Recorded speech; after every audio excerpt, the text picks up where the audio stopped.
Nübüvvet, hakikat arayışında peygamber ışığı. Assalamualaikum warahmatullahi wabarakatuh. Bismillahirrahmanirrahim. Asyhadu an la ilaha illallah wahdahu la syarika lah wa asyhadu anna Muhammadan abduhu wa rasuluh al-mab'utsu bil huda wa dinil haq liyudhhirahu 'ala dini kullihi walau karihal musyrikun. My article is about the prophethood and the ideas held by some philosophers to be compared with the ones held by Badi'uzzaman Said Nursi. The complete title of my paper is Prophethood Superfluous? Conflicting Outlook on the Necessity of Prophethood. Not all mankind will voluntarily follow the guidance brought forth by those messengers of God. They argue that humankind is sufficiently enlightened by their capacity of reasoning, and that would be a helpful means to achieve the truth and happiness. Accordingly, they assume that the presence of the prophets in the world would be superfluous. In fact, the refutation against the prophet has happened since the very beginning of Islam. The Quran has clearly recorded the standpoint of these people rejecting the divine messages conveyed by the prophet. They did it entirely either out of their ignorance or out of their obstinacy. The Quran says, and they say, what sort of messengers is this who eats food and walks through the street?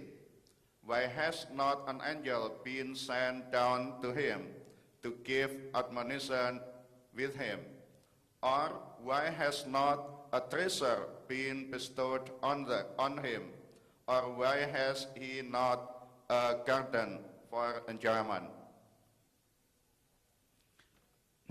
It is not astonishing then when, as early as 10th century, Abu Bakr al-Razi, a notable figure in Islamic philosophy, claimed that prophethood is superfluous. He argues, what need does humankind have for prophethood or divine revelation, since God initially imparted the gift of reason to them from the essence of his divinity? This is because, according to Ar-Razi, reason is enough to enlighten or guide humankind to obtain the true happiness or good life. More decisively, Ar-Razi argues that competing claims of diverse revelation have been the cause of endless bloodshed or warfare between the nation favored with divine revelation and those who were not. Disregarding the above skeptical views, some other philosophers, like Al-Farabi and Ibn Sina, admit the necessity of prophethood for the guidance of human life. Their idea, though formulated differently from the one held by Muslim theologians, indicate their acceptance of the authority of divine revelation. Said Nursi, as one of the greatest Muslim reformists in the Muslim world, maintains that since divine power does not leave the end without a leader or peace without a queen, it surely would not leave mankind without prophet or God of law. After all, the order of the world necessitated the existence of the prophet to preserve its solidity. Prophethood is an essential foundation in Islamic faith. Islam cannot be established without the belief in the prophethood. It is through the practical instructions of the prophet that mankind knows his rule and the purpose of his existence in this world for more readily. The messengers are the signs of the signs God have given to guide mankind in the way of salvation. Those who accept the guidance have come to happiness, and those who misunderstand or fall away from their light have come to a bitter end. In general, prophethood is divine blessing, God and favor. Allah has chosen some particular figures among the nations to be His messengers as He wills. There are some particular features by which a prophet can be recognized. The first, he is the best in his community in terms of morality and intellectuality. He should be a role model for his followers. He is spotted by miracle to prove that he is truly a genuine messenger of God. That is the second. And the third, every prophet states clearly that his message, the message he has to deliver does not originate from his own mind, but definitely from God for the well-being of mankind. Since prophecy is very essential in religious life, it is not surprising to see that some Muslim philosophers also recognize the veracity of prophecy, though they put it in a different way from the one formulated by theologians. While theologians suggest that prophecy is God's blessing and favor, and that every message conveyed by the prophet is truly from God, delivered by the Archangel Gabriel, the philosophers maintain that prophecy is ascribed to an exceptional perception of the imaginative faculty. This idea implies that prophecy does not necessarily signify God's blessing. That is the philosopher's idea. In Ibn Sina's point of view, the prophet obtained his knowledge not through divine revelation, but rather due to his exalted intellectual aptitude. The prophet was provided with the highest degree of lucidity for contact with higher intellectual agencies, so that he had the ability to receive the enlightenment of the active intellect in all matters.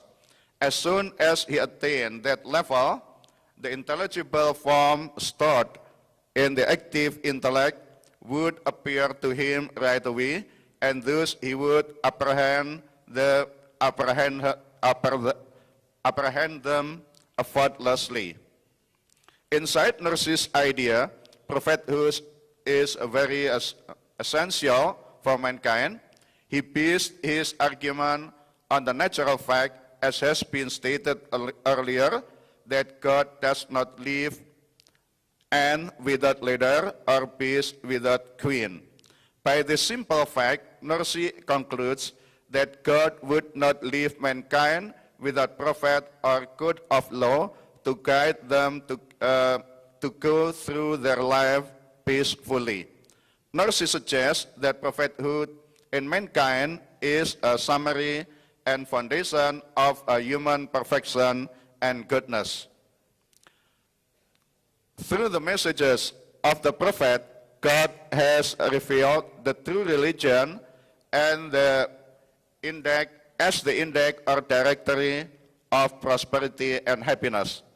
It is in the hands of the prophet that all goodness and shining beauty as well as human perfection lie. On the contrary, all evils, misguidance, and loss will befall on those who oppose the prophet. In this regard, Muhammad sallallahu alaihi wasallam has the authority to guide mankind to the highest extent of humanity. His authority as such has been reflected in the daily conduct of the believers around the world.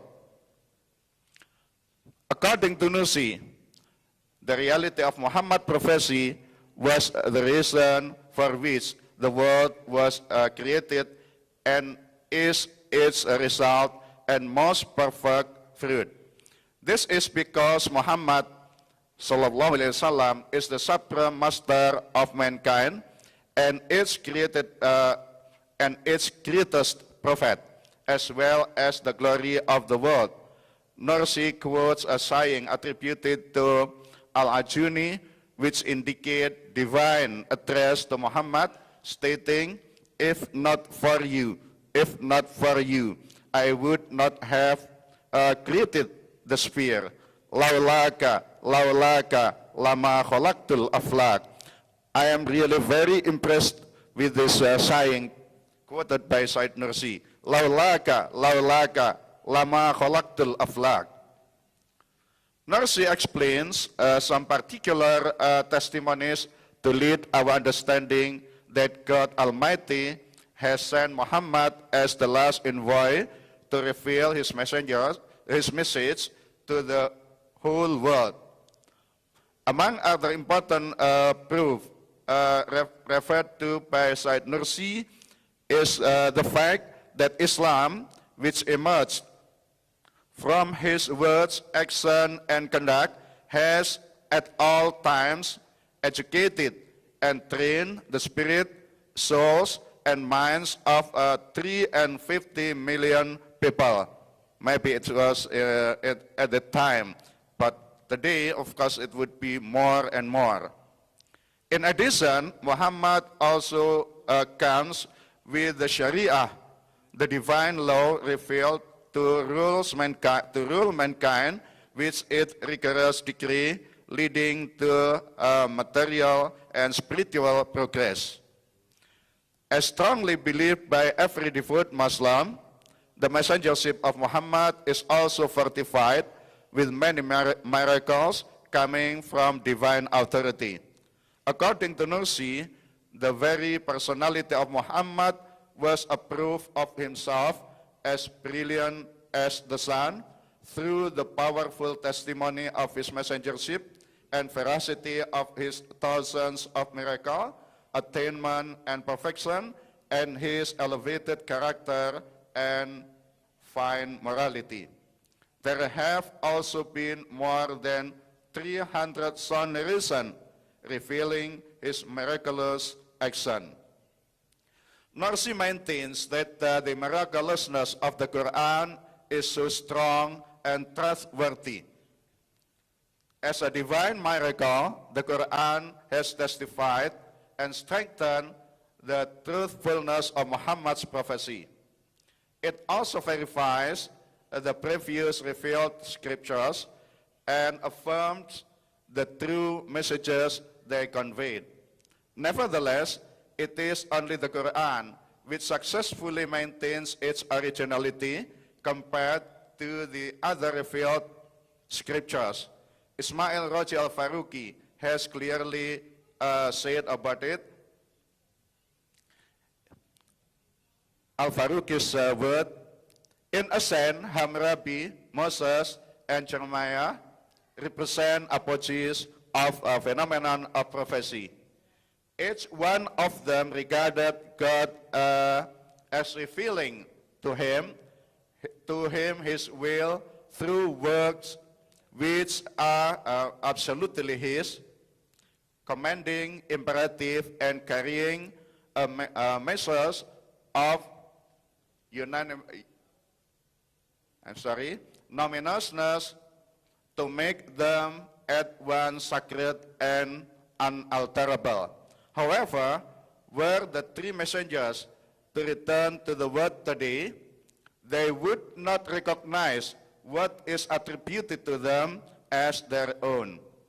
Unlike any prophet before him, were Muhammad written today, he would undoubtedly acknowledge the Quran to be the self-same text he received from God and conveyed to his companion.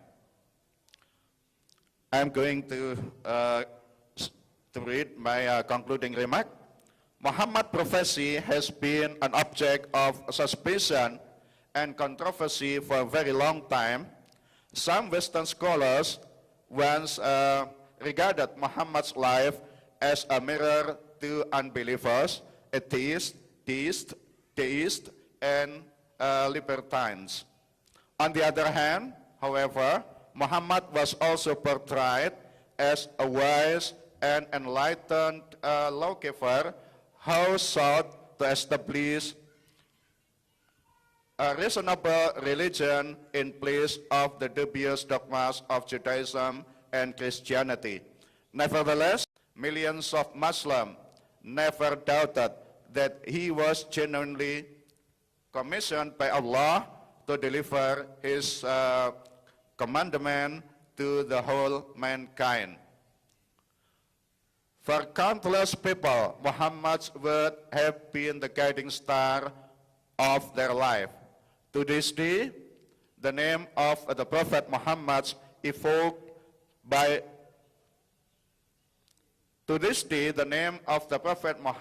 is evoked by nearly 1 billion faithful only with a qualifying praise, peace be upon him. It is on the Prophet, therefore, that peace be attributed to him for his precious legacy, both as a leader and as a prophet. Narsi says that prophethood in mankind is the summary of and foundation of human goodness and perfection, so that they may achieve true happiness. Doctor. That's all. Thank you very much. Wa sallallahu ala nabiyyina Muhammad wa ala alihi wa ashabihi ajma'in. Walhamdulillahi rabbil alamin. Wassalamualaikum warahmatullahi wabarakatuh.